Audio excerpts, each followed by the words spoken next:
Hello guys, and welcome back to the same place at the same time exactly a week ago, but with a different car. Obviously, if you look back at my last video, was the Corrola. New car, as I've mentioned. The Saab and the Astra went under different circumstances. I mean, like I've mentioned, the Astra was requested back to the family who I got it off, couldn't say no. And the Saab, like I've mentioned, I've needed to pay some money off my house, so that went for purely financial reasons. It was too expensive for us to have sat on the drive, using it maybe once in a push twice a week. So again, that one had to go. But my main reason as well, like I mentioned, the ML and the ZX go off the road at the end of October. So I only come then, I would have no car. Even if I kept the Saab, I wouldn't have a proper car to use for the winter because I couldn't put the dogs in it. So back to the Corrola. I worked it out. I had the ML, the ZX and the Corrola. So like I've said, come October, which isn't long, when they go off the road, the Corrola would be my only car for the kids, the dogs, and to hack off over the winter. And I was beginning to think this is a collector's item. Because when I listed it on my page, which you would have seen before the video, just stating this is my new car, I am not joking you, and I can prove to anybody, my inbox on Facebook, but not the general inbox, it goes under message request, and then there's another step next to that called a spam folder on your Facebook Messenger. I never checked that. It doesn't even tell you there's a message in there, and I did, and there was over 30 messages asking, is it for sale? How much? Will I sell it? And all sorts of stuff. And all I had done was put it on my channel as my new car. But that made us kind of realise something. This car's something what people are very interested in. It's got a massive following, a massive amount of interest, and I'm going to be sticking the dogs in the back. And if you've seen my two dogs, two mad Springer Spaniels with an absolute snowstorm of white hairs on anything they go near or touch, is stinking, it's ruined. They come to the garage every day with this, that just general dirty working, not as in hunt. Wait, I would like to send Hunter doing some of that, but they're working dogs in a sense of being in a garage, walking to work every day. So I couldn't put them in the Corrola, and I was thinking, hold on, I'm going to hoy loads of miles on, hack this Corrola off, having the dogs in. Come like spring, it's going to have clocked onto 40,000. It's going to have had the dogs in. It's not going to be probably as clean and as tidy as what it was. And I'll probably lose money on it. So I thought, hey, if there's as many people asking, is it for sale? And then I've changed my post. I went, due to the overwhelming interest in this car, does anybody want to make us a reasonable offer? Because people were asking how much do you want, and I'm like, I don't really know, because I've just bought it. I had no intention whatsoever of selling it, none. Because I've explained on my other video, it come to me totally unexpectedly. And to be honest, it wasn't the car I was wanting. I wanted a kind of rough and rugged diesel estate car. That just wasn't an estate car, and it wasn't rough and ready. It was immaculate. So yeah, anyways, to the point, I had a load of people request about it. Some people wanting us to send us euros and stuff, and a lot of interest from the Republic of Ireland, Southern Ireland, and an even similar amount of interest from Northern Ireland. But it was people wanting to send euros, people having to arrange ferries, trains, and I just didn't want to get locked up in that whirlwind of hassle and risk of time wasting. And 2 or 3 of my customers were very interested in it, people who I personally know, and one couple in particular sent me a message, very, very interested in it. And they're not so much customers, they're actually friends. Gareth, thank you very much. I've sorted his cars for him for years. In fact, the little Swift that they've got, they're going to be putting up for sale. So if anybody's after a cheap runner, I've serviced that car from almost new. But like I've said, that'll be nothing to do with me. But they have bought me Corrola, and they are going to be selling a little 06 plate, top of the range VVT 1500 Swift. Won't be going for much money, but it's had everything done, clutch the whole lot. Anyways, that's a separate story. So I then again realised I had no car, but I had been looking at this other car, which was minutes away from where these people live, in Cramlington. And I spoke to the guy about it, had a few problems. It is rough and ready, and we agreed a price. And it worked out perfect because I dropped the Corrola off to them on Friday, and they took me 2 minutes down the road, dropped me off at this guy's house where I bought this car, so at least I'm back on the road temporarily. So anyways, less yakking on. I just wanted to explain why I've sold the Corrola. I haven't sold it because I wanted to. I didn't sell it because I didn't like it. I had that many people asking if I wanted to sell it. And then I thought what I was going to use it for was just going to hack it off anyways. So I may as well buy a car that's suitable to be hacked off, in my version. I don't hack cars off properly, but you get what I mean. So what have I bought anyways? Let's cut to the chase. What is it? What do you think? Some of you already know from Facebook, but in case you don't look at Facebook, yeah, Mark 4 Golf Estate. But, as you'll be aware, they stopped making the hatchback Golf Mark 4 on an 04 plate, but they carried on making the Estate until about an 06. Why? I don't know. But like I said, the Mark 5 hatchback Golf come out on an 04 plate, but they must have had loads of these left over or something like that. So it's actually quite a new one on an 05 for a Mark 4 Golf. So yeah, she's rough and ready, but it's perfect. Estate car, clearly. Blacked out windows at the back for the dogs, perfect. Couldn't have asked for better for that. Cheap, no thrills, working car, basically. Yeah, when you get zoom in on it, yeah, she's had some pretty shoddy paintwork done. There's little rough bits here. Yeah, the mirror's a little bit kind of, there's somebody's gone round and keyed it. But guys, I don't particularly care. I ain't bothered. So, you know, at first I was a bit like, nah, it's a bit rough. But it's not a lot of money. But unfortunately, it has got key marks around it. And like I said, it's had some, don't know what on earth somebody's been doing with these wings. But again, you can pick these wings up for pennies at scrap yards and stuff. Roof rails on. The only bit really round the front, they're glass headlamps, so no fading. Unfortunately, if they had hit by a stone, it's got a little hole on and somebody's just put a bit of tape over it or something. Again, don't care. It's not even part of the MOT because it won't affect the beam pattern. Well, some of this might. But again, headlamps for Mark 5, Mark 4 Golfs, they are abundant. So yeah. But what was the main reason of buying it? It's got a few faults. Perfectly drivable though.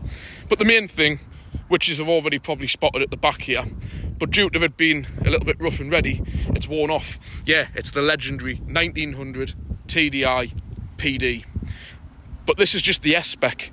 S is one above base, but it's got quite a lot of little optional extras on it.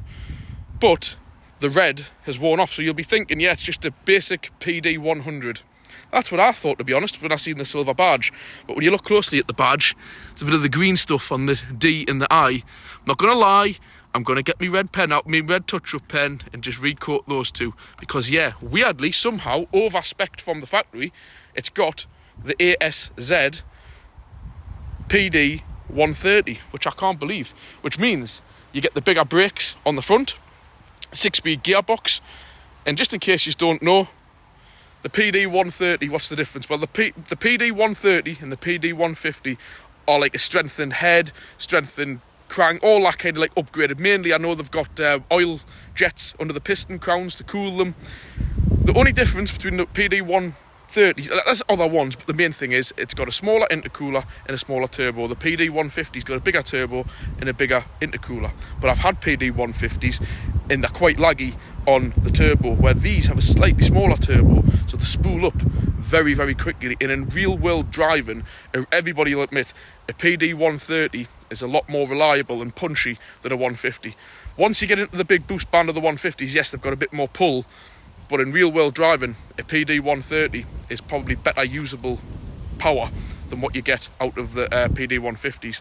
So yeah, very strong, best of the engine that you want for these PD130s all the way, mainly for that 6-speed gearbox, but they are just relentless. The power is unbelievable. When you look at a car like that, you think it's just going to be, flat as a fart, like really poor, but it isn't. I'm telling you, it is very, very powerful for what it looks like. So I really couldn't say no. What more do I need for a winter beater? Hoy the dogs in, hoy the kids in, rough and ready, go up muddy tracks, whatever we need to do. It's perfect. Absolutely unreal on fuel, these things, on another level. But at the same time, cheap tax. easy to work on. I know my way around them. So yeah, quite like it being the PD130 because you really do feel the bigger brakes on them, and also the 6-speed gearbox as well is a big help. So we'll open the bonnet and have a little brief look round the car, and I'll go through a few things about it and why I bought it and what's wrong with it and all the rest of it. So first up, do you want to say hello? Hello. Got my little friend again. We've just been on the metros, haven't we? Yeah. Been visiting the airport, haven't we, for your holidays? Yeah, we've been seeing the airport. Because we booked a holiday last week. So, we'll open the bonnet, bear with us. Yeah, so weirdly on this era of the later ones, they never bothered putting the red DI on them. They all come like that, whether they're the PD 100, 130 or 150. But the main thing is you straight away know when they're a PD 130 or 150 is straight the pipe off the airbox goes to this huge pipe that runs down there. The PD 100s have a very long skinny pipe that joins further back, because the 130s and the 150s have a very large like pipe network for the intake, totally different to the PD 100s. Like I've said, stronger. The PD 150s have bigger cams, higher lift cams for the injectors, but the PD 130s are very much beefed up over the PD 100s. Different kettle of fish altogether.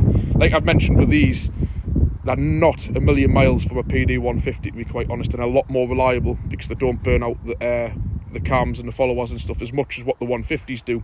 So yeah, under here, it's lovely and tidy for what it is. You know, there's a few faults with it. Main thing, boost problem. Until you get the revs up to about 2,500, it's pretty flat, I'm going to admit. But once you hit the 2,000 to 2.2 to 2.5, it absolutely throws you back in your seat. I think it's been remapped or something anyways. It is ferociously quick actually, but under 2,000 revs, so to speak, it's flat as a fart. So there's a few things I'm going to go through. A few things I've already done, which is this, is the N75 valve here. I had a used known working one, which I've put on and it didn't make much difference. Must admit the part numbers were slightly different, so I'm still slightly sceptical, but all the plugs, the wires, everything were right. And it was exactly the same symptoms to the nail. So I definitely don't think it's that. I had some of I've got the upgraded silicon pipe. Any of the pipes I thought suspicious, I've changed out. There's a few down the back. There's a little one-way valve down there. Oh, you can't really see properly. I can get one for about £17. I'm going to test that tonight. I forgot to test it when I had it all off, just to check that the one-way valve's working. Secondly, I've had the MAF sensor out and cleaned it, but the only problem is with this, there's no fault codes coming up whatsoever to do with this. So I'm a little bit sceptical on that as well. So the only other few things it could be, which I'm going to do, I'm going to get the vacuum tester on when I'm at work and just check that the actuator on the turbo is moving in case the diaphragm's gone. These are a variable nozzle turbo, a VNT. Basically, they're different to a wastegate system. And if they're not getting full vacuum, when you're first starting off, it needs to turn the blades so it spools it up quicker under low, and then obviously as the revs get higher it eases it off, and that actually, believe it or not, increases it. So what you can get with these are a problem where the vanes stick. They're like just little turbines that move like that, basically like that, and what happens is they just get clogged up with soot, and then you've got to go change the whole turbo and everything. It's a few little tricks which I'm going to show you. Tricks I wouldn't advise on a 20 grand car, but on something like this, I've done it before on Mark III Mondeos and it works. So bar the vanes on the turbo, I just need to check the diaphragm on the turbo itself, the actuator, and the little one-way valve, which I'm actually going to do tonight. Just take it off. If you can't blow through it one way, if it lets you blow through it each way, you know it's knackered. I'm just going to order one, 17 quid. So yeah, so that's that. But the main key thing with this car, you might be looking at it, yeah, PD 130, Dan. It's got about 400,000 mile on, 200,000 mile. Do you know what? I thought it would have. I honestly did think it would have a lot of miles on. But do you know what? Can you see that? 109,000 mile. In terms of PDs, and in terms of PD 130s, and in terms of Golf estates, that is very low mileage, which was one of the reasons I went for it. And bar the bit turbo lag, it drives bang on. There's something going on with this strut top here. I think some idiot has like not got it fully tightened or something. Obviously, I want to get it running right first. Obviously, check for any boost leak on these pipes when I'm at work, when we work gear on. But bar that, it just drives so nice. To the cars that I have had, if you all remember, I've had quite a few PDs and stuff with very low miles and very good examples, and I'm not joking you, the suspension's a bit woolly on it, to say the least. I know the back shockers on these are weak and not very much money, so if I start getting on with the car, I mean, bang a set of rear shockers on, probably have to sort that shocker out on that side, because I think somebody's mulled the threads on the top of it and it's not fully clamped down. Bar that though, like, I'm not even going to waste on any of the bodywork. I'm just going to leave it as it is. This tyre, the tread all across it is perfect, but this outer edge isn't the best. So possibly, it doesn't need change, to be fair, but these are a very cheap kind of tyre to get. These are a 195 65 15. They're not much money at all. So yeah, if I need to hoy one tyre on it, the back two tyres are brand new. The back sills, the usual bits, have been done. And to be honest, I think it's got a couple of months MOT left, so I'm just going to, as soon as I get it all like up to date, before the salt starts hammering down, I'm just going to bang a test on it, just as soon as I get it running right, full service, sort that strut top, bar that, it'll just fly. Oh, this mirror, obviously for sharp edges, to be honest, I think the broken bit's in the door or something. She's busy playing in there. I'm just going to try and just super glue it on or something like that. But bar that, it's absolutely no bother. What I'm going to do is, I'm going to fire it up and just let you see. It'll probably sound like a bag of hammers, because most PDs don't sound the best on a video, but really, for a PD, it sounds unbelievable. No, don't touch that. As you can hear, on the button. Now I am just going to knock that off, in case Miss Olivia decides to go for a drive. So yeah, that's honestly, it sounds as good as what any of them, to be honest, it honestly sounds better than any of them I've ever had before. That's what I quite like about this car. It's rough and ready, but when you look deep into it, it's actually been looked after. It has actually had money spent on it. There's a huge folder of work, which is somewhere in here, which I want to show you. And while I'm in here, I might as well show you the interior. I mean, look at them back seats. They've really not been abused. Middle headrest. And again, I want to go through something as well with this. It's what you call an S-spec.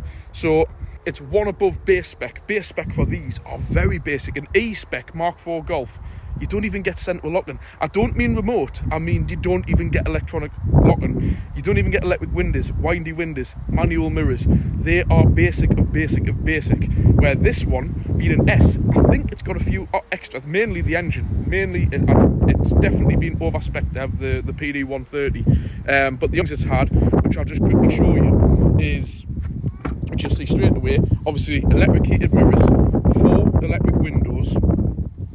Like I've mentioned, it's got the 6-speed gearbox, which is rare, and all the wood. That hasn't just been put in. Obviously traction control, ESP, CD, disc changer as well, aircon, which the condenser looks in good nick. It said low mileage. So yeah, it's got quite a bit of the extras on it, which you don't normally get. And like I've said just about the aircon there, if we just spy through, I don't know if the camera will show up, will it or not, that condenser in there looks in really good nick. So I'm hoping, I'm going to pressure test it with nitrogen. If it holds the pressure, I'm going to bang some in. Even if it only lasts a few months, it'll get us through the tail end of the summer. But a lot of these I find they do actually just gas up and work. As long as the compressor kicks in, I'm going to use VCDS and just check that the magnetic clutch on it works. Is just down there. So I might just test that and see if the compressor's knackered, and maybe we may have working aircon, which is, I've just spotted something which I totally forgot to mention. I has had all, I don't know if you can just see down there, brand new discs and pads, but I just want to just state something, guys. Look how close that caliper is to that 15-inch wheel. Look how close the disc is. It's the big brake package on the PD130s. The disc is practically the size of the wheel, which is a shame you can't see it really. Yeah, so it's had front discs and pads and rear discs and pads and brand new rear tyres as well. See the discs there? They might not look brand new, but they are literally a few months old. And also, if we get underneath, if I can get under, full brand new exhaust system right away to the front, including the cat, including everything. Can you see it under there? And that front subframe is in cracking condition, in fairness. So yeah, full brand new exhaust. Not sure how well that shows up. So we're not off to a bad start, are we, for just a cheap runner? And also, I wanted to state with it as well, the guy generally kept the inside of it nice, and it is nice to buy a car where it's not like a pig bin inside of it when you buy it. I haven't even had to hoover it out, and he just used this as a works cart and cutting grass and stuff, and I like that when you buy a car and it's in a good state. The only thing which I might have to do a mention is the micro switch for the boot isn't working. I've only got one key. These do have remote locking, but of course the remote key is missing, so we're not going to get carried away for the value of the car, but the boot just opens simply by putting that in there and lifting it. So straight up, load cover, nice to have that, even though it's got the fully blacked out windows for the dog. Spot on, dogs even. So we'll just pull that back straight away for Dan's needs. Full pram, boxes of stuff that I haven't got round to clearing out, and the Benz bag. But I just want to show you something here, and you may be asking, why? What's wrong with your oven, Dan? 2 and a bad boy, Mr. Muscle. Why do you have 3 cans of Mr. Muscle foam oven cleaner? Well, you see, I've done this before. Some of you may know, others you don't. When the turbo vanes stick, you can't, if you spray that stuff into the intake side where it's aluminium, that will eat into aluminium. Never ever ever ever spray anything like that, caustic soda or whatever it's called, into the intake. Never ever. You spray it in the exhaust side of the turbo, which is cast iron steel, and that's where the vanes sit, literally in the exhaust side of it. And you spray that onto them. Some people say you spray it down the EGR tube, the pipe, and it goes straight down into it. Or what you can do, which this has had a new exhaust fitted, so it's champion. I'm just going to unbolt the 3 bolts off the turbo, move the new exhaust back, get that stuff with a straw on, put it in, spray it, leave it for a few hours. Then I'm going to blast it out with the airline, spray it in again, leave it, and do the same, probably leave it overnight. Then what I have got on order is some WD-40 with the new flexible metal straw on them. And what you do is I've got a vacuum thing, so you pump it up, and I think what's going to happen when I take it off, the actuator is going to be absolutely seized. Hence the turbo isn't working, hence the variable nozzle isn't working. So put the Mr. Muscle in, clean it up. Once we've done that, spray the WD-40 in and work it up and down, up and down, up and down, and that'll be moving the vanes like that as you're moving the actuator up and down, which instead of disconnecting it, you just simply pump it, let the air out, pump it, let the air out, and that way it saves even having to faff on going down there. Same time, I'll check all of the vacuum lines to see that they're pressurising up, hence that one-way valve I was talking about. So yeah, and again, if you spray oil and all sorts of rubbish into the intake, you will get an overrun. The car will probably blow itself up. So when you're spraying this in the exhaust, when you fire it up, the only way it's going to go is out the exhaust. So you're going to get smoke, you're going to get a bad smell, but it's not going to blow itself up, within reason. Clearly, if you're spraying WD in there just before you put the exhaust back together with a high pressure airline, blast it out. You don't want to have a massive pool of oil, because it is just going to smoke, clearly. Then take it out for a drive, and hopefully we'll get the turbo working better at low RPMs. If I don't win with it, or there's something else wrong with it, I might still find a split pipe down there yet, because I can't see on the floor. Happy days. But do you know what it is? I don't particularly care, because I just want to say something here. A few people have publicly messaged us on my Facebook group. They've messaged on other things. They've messaged on YouTube saying, how much did you buy that car for, Dan? How much did you sell the Corrola for, Dan? How much did you pay for the Golf, Dan? Sorry guys, I ain't putting that information publicly online for the world to see. That's my business. These cars are my hobby. I don't buy them to sell, otherwise I would have trade plates, otherwise I would have a forecourt of cars sitting there. These are my cars. I bought the Corrola, I registered it in my name. If I was a trader, I would have used the yellow slit and put it under trade. So like I've said, I've devalued that Corrola by adding a keeper on. It was mine. This Golf is in my name. It's registered to me. Every other car I've had, the Saab, the Volvo, every single car, the Audi, the van, everything. Twice I had the van, that went into my name twice. So like I've said, these are my cars, and like I've said, I'm not just for the sake of it going to go, oh yes, that was £1,000, oh yes, that was £1,500, just like that online. I just don't know. I kind of scraped that line as bad manners for a start. Like, I wouldn't walk up to somebody unless I was very, very interested in particularly buying it off them or something like that. But publicly on YouTube to millions of people, on Facebook, I don't think it's the time, and I don't think it's the place. And I think if you're really that interested, at least just send us a private message or something like that. And if you really need to know, I'll tell you, but not publicly. So don't ask. Just don't ask online, privately, publicly, how much I paid for something, how much I sold something, or anything like that, because clearly you know the answer is I can't give you that. No offence, just the way it is, guys. So I'll leave that one there. So yeah, what do you think of the Golf? Do you think I've made a mistake or not? Put it one way, I paid a lot less for it than what it would cost to tax most cars, like bigger cars. So yeah, so it's not a lot of money. So before any of you is going, oh, it's rough, I hope you haven't paid £5,000 for it, clearly not. But I do like it, and I am going to put a little bit of money into it, because it's got to get us through the winter. I want it safe for my kids being in. Would you have it? What do you think?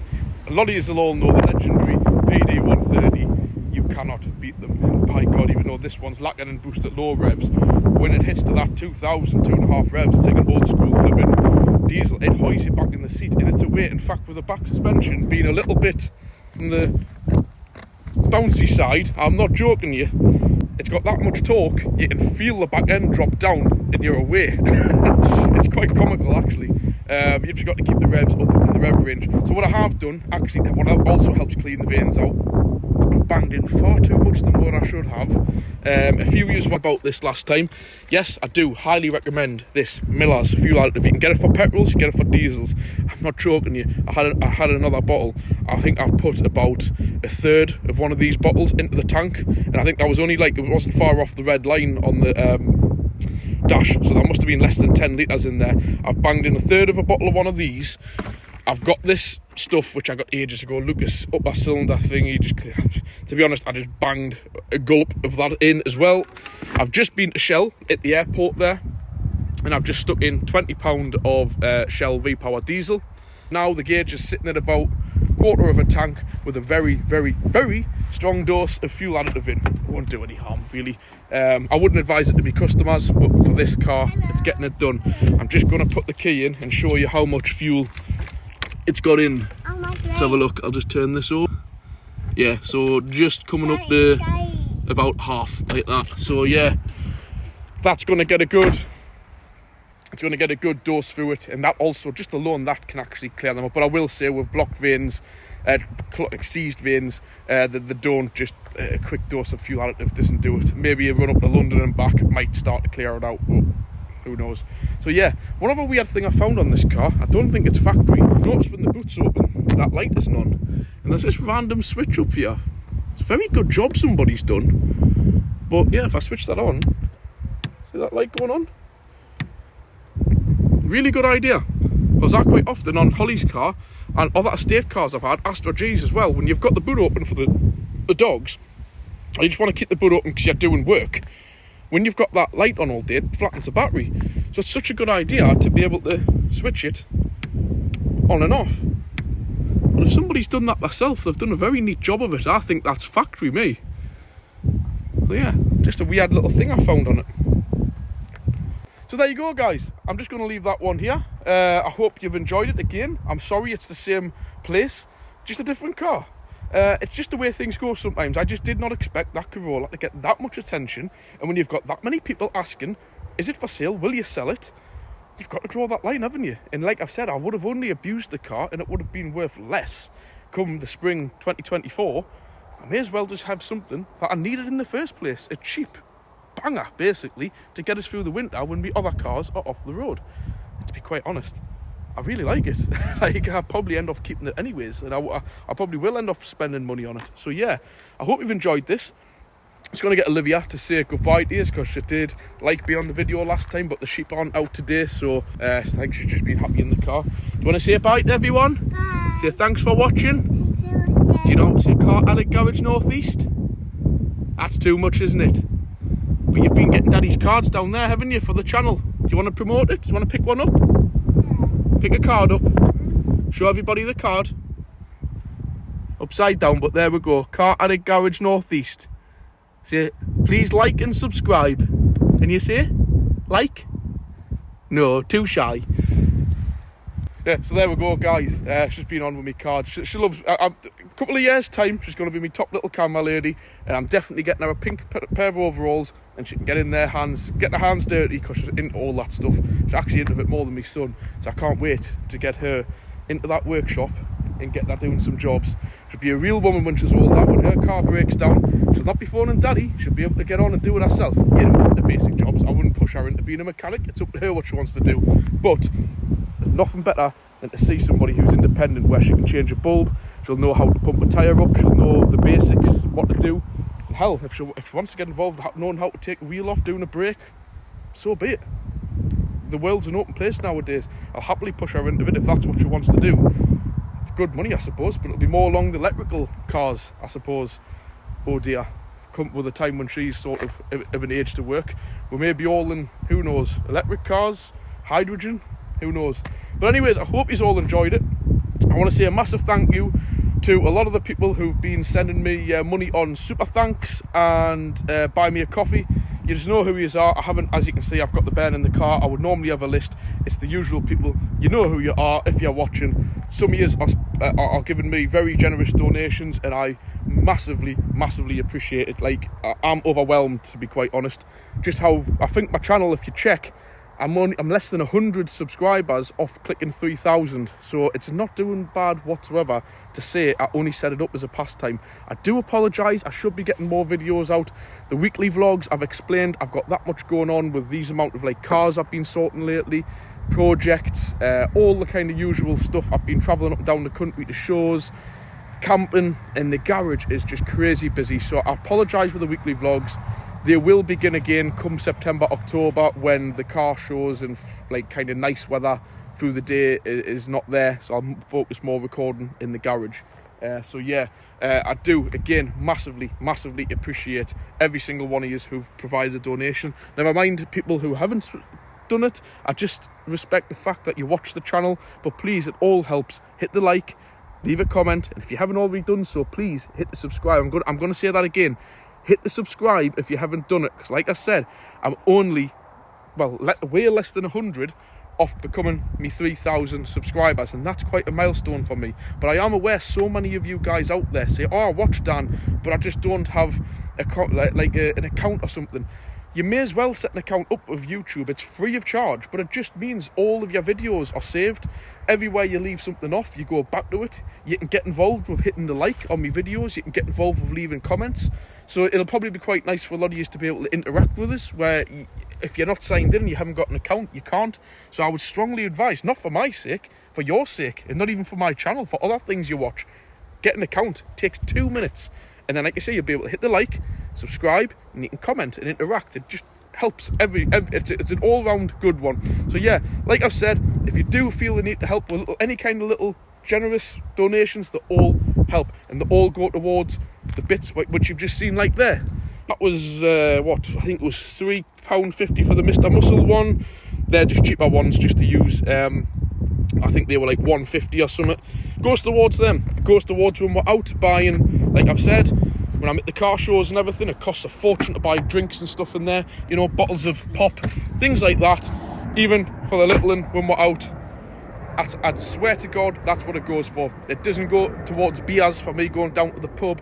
Everything that you donate goes towards what it's normally for: a coffee, a bottle of pop, when I'm at work or when I'm doing stuff on the cars. I swear I really do use it for that, and little bits and bobs for the cars, like a bottle of additive, bottle of oven cleaner, the WD-40 I've just ordered with the straw. I think that was £13 for the 2 cans with the metal flexible straw.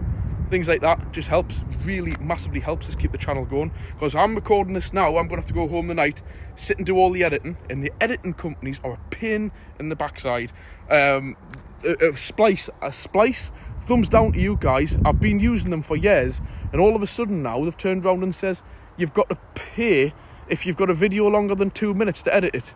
So last week when I did the Corrola video, I had it ready to go home, bash, uploaded, bash, edit it. Couldn't do it. They did that, so I had to hunt high and low through the apps and everything to try and find another one that I had never used. So yeah, I'm a bit sick of these free app companies. You get used to them, you use them a couple of months, and then they want you to pay, I think it was like £109 for a year just to edit a video. Sorry, but it's just ridiculous. So yeah, it's just hard work. Same with the picture editing ones for the thumbnails that you see. 1 minute it's free, the next minute they're wanting you to pay, then you've got to watch adverts to just edit a photo. I draw the line, like, yeah, you watch a video for me to help me channel through the monetization on YouTube, but you're now having to watch a video just to edit a picture. It's like, it's taking the mick. So yeah, it is hard, and as you know, I've got my daughter here. I would rather be spending time with her than sitting there editing stuff, but I'll do it to you guys. I hope you enjoy the content. I hope you enjoy the cars I'm getting. Who knows what's next? I don't know what's happening. If I get sick of this and I find it's going to be like a new turbo job or something, probably not get involved. It'll probably get sold as spares. But the thing is, it drives perfectly fine as it is, so, and I can actually safely use it the way it is. It's not ideal, but I'll probably still just use it. But if something else comes my way, I may just sell this for parts and pick something else up. We don't know, we'll see. Anyways, thank you all for watching. Just wanted to put that video in. But you weren't expecting seeing us at the same place a week later with a different car. So I'll catch you all next time. Like I've said, please remember, if you've enjoyed it, hit the like, leave a comment. If you haven't already done so, hit the subscribe. I'll catch you next time.